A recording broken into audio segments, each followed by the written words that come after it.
Good morning, everyone. Welcome back to Joseph's Reserves. I'm Joseph, and I store 20% of my income in the form of coins and precious metals.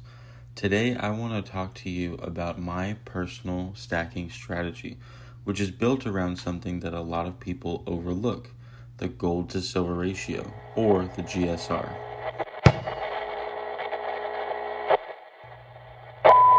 Now, if you're new to the term, the gold to silver ratio is just how many ounces of silver it takes to equal 1 ounce of gold in value.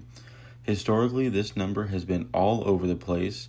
In the ancient world, it was often set to 12 or 15 to 1. In the United States Coinage Act of 1792, it was fixed to 15 to 1. But today, our modern markets, that ratio floats sometimes in the 60s, 70s, 80s, 90s, or even above 100. And instead of trying to guess the price targets or trying to time the market, I use the ratio itself to guide what I buy during my bi-weekly dollar cost average. My whole strategy is anchored around 80 to 1. So here's a breakdown. If the ratio is above 90, I'm only buying silver. At that point, silver is very cheap compared to gold. Between 85 and 90, I do buy some gold. I try to keep it around 30% of my allocation, and the rest goes to silver. Between 75 and 85, I split it right down the middle, 50% silver and 50% gold. Between 70 and 75, I tilt hard into gold, trying to go for about 70% into gold and the remaining 30% into silver.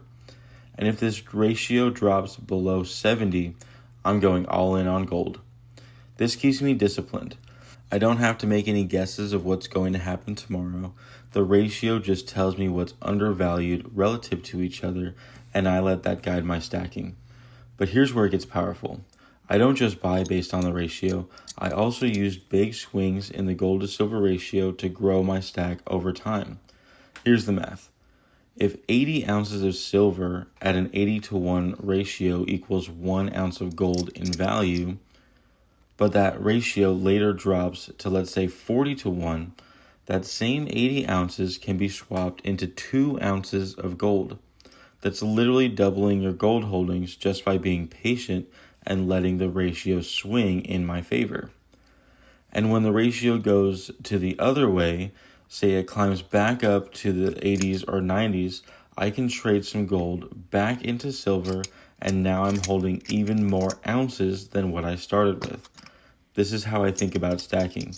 Not just buying and holding, but as positioning myself to grow my stack without chasing prices or trying to outsmart the market. It's a slow and steady approach, but the compounding effect over decades can be incredible. At the end of the day, gold and silver are both real money. They hold wealth across generations.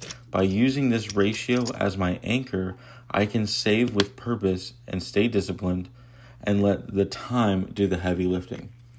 So that's my gold to silver ratio strategy. I'd love to hear what ratio you pay attention to, or if you're using the gold to silver ratio in your stacking at all. Drop your thoughts in the comment. I read every single one of them. And if you found this video helpful, make sure you hit the like button and subscribe for more daily content. Share this with a friend who's building their own stack. Thanks for watching, and remember, every ounce adds up. Just keep stacking.